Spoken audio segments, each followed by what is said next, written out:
안녕하세요. 채권 출신 25년 경력, 고려 신용정보 22년 경력, 전국 출신 팀장 출신입니다. 김 팀장은 영어만 한 사람이 아니라 직접 대금 회수를 하는 출신 팀장 출신입니다. 그 부분 굉장히 중요하니까 제 영상을 보는 채권자분들은 꼭 참조하세요.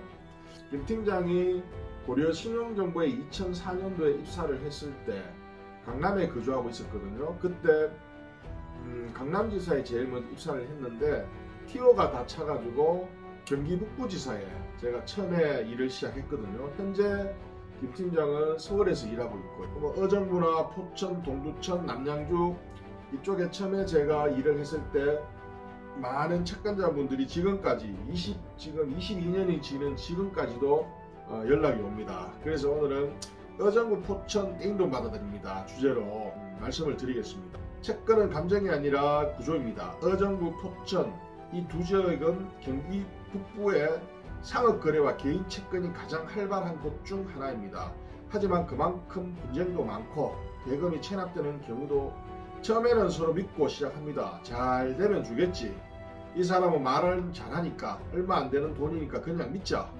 그리고 몇 달이 흐르면 남는 건 떼인 돈과 연락 끊긴 상대방, 이걸 어떻게 해야 하나 하는 막막한 뿐입니다. 떼인 돈 받아들입니다. 하지만 아무 채권이나 받는 건 아닙니다. 김 팀장이 가장 먼저 묻는 건 어떤 구조에서 생긴 채권인가요? 입니다. 단순히 돈을 못 받았다는 말만으로는 추심이 가능한지 법적 수단이 있는지 알 수 없습니다. 실제로 의정부와 포천에서 의뢰되는 채권 중 1차 조사에서 종결되는 경우가 전체의 40% 가까이 됩니다. 이유는 단 하나, 받을 수 없는 구조이기 때문에 조심하세요. 의정부 포천 지역에서 흔한 채권 유형 1. 지인 간 금전되어 계약서 없음, 문자 통화 내역만 존재. 2. 현장 중심의 소규모 공사 납품 대금, 세금 계산서 없이 거래 견적서만 존재. 물론 세금 계산서는 없어도 됩니다. 거래서나 견적서나 잔액 하객서나. 제일 중요한 거는 실제 상거래 채권은 거래했다는 사실만 있으면 되고, 단 납품을 했거나 이렇게 했을 때 상대방 채무자한테 만약에 불이익을 줬으면은 그거는 재판에서 판결을 받아야 되겠죠. 손해배상 청구권이 채무자 쪽에 들을 수도 있으니 그런 대금에 대한 확신한 대금 부분이 없으면은 그거는 재판에서 받을 수도 있다 하는 부분을 참고하시고요. 3. 폐업 법인으로 남은 채무, 대표 명의 바뀜, 실제 책임자 도피. 4. 가족 명의 전환형 사업체, 모기업은 정리, 자녀 명의로 동일 사업 진행.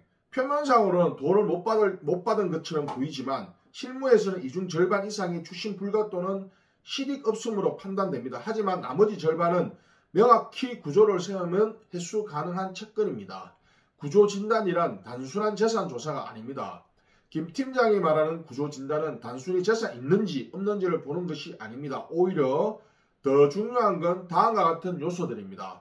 채무자의 실제 거주지와 법적 주소 불일치 여부, 폐업 시기와 자산 이동 시기의 시간차, 대표자 변경과 사업 내용 유지의 연속성, 과거 직업 정황과 입금자 명의의 불일치, 명의는 바뀌었지만 실운영자가 동일한 경우, 이런 흐름을 구조적으로 다시 조립해야 실익이 있는 채권인지 판단할 수 있습니다. 단순한 확인보다 중요한 건 진행할 가치가 있는지입니다. 김 팀장은 조사 자체를 수익 목적으로 진행하지 않습니다.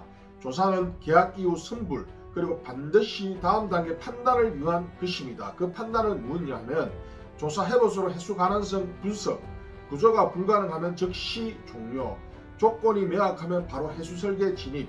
이때 쓰는 원칙은 단 하나입니다. 진행 여부는 조사 결과에 따라 전략적으로 판단합니다. 실제 상담 시 가장 자주 받는 질문 3가지.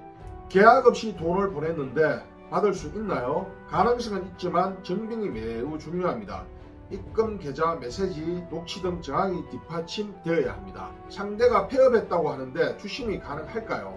폐업법인은 종료됐지만 대표 개인이나 동일 사업체가 다른 명의로 운영 중이면 실질 책임을 묻는 구조 설계가 가능할 수 있습니다. 고소해야 받지 않나요?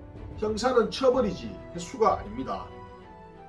자, 고소만 한다 해서 그건 형사 고소를 해서 그거는 처벌사이고, 예를 들어서 구속 뭐 거의 10분의 1 중은 구속이 될 수도 있고 벌금이 나오겠죠. 국가 좋은 일만 시키겠죠.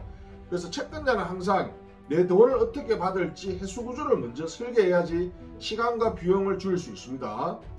실익 없는 구조는 빠르게 정리하고 받을 수 있는 채권에 집중해야 합니다. 김 팀장은 무조건 다 받아들이는 방식이 아닙니다. 오히려 불가능하거나 실익이 떨어지는 채권은 초기 단계에서 구조 진단을 멈추는 게 원칙입니다. 채권자의 시간, 시효, 감정을 가장 먼저 지켜야 하기 때문입니다. 이때 종결을 하더라도 채권자들은 판결이 있으면 10년이 시효가 가니까 시효 완성되기 전 한 1, 2년 전에 김 팀장님께 노크를 주시면 김 팀장이 다시 점검해 드립니다. 이렇게 해서 20년 이상 됐는 거, 25년 이상 됐는 채권도 원금이 3천만 원이면 이자까지 합쳐서 1억 5천, 1억 2천 이렇게 받은 게 굉장히 많습니다. 꼭 참고하세요. 결론, 돈이 사라진 게 아닙니다. 흐름을 잃은 겁니다.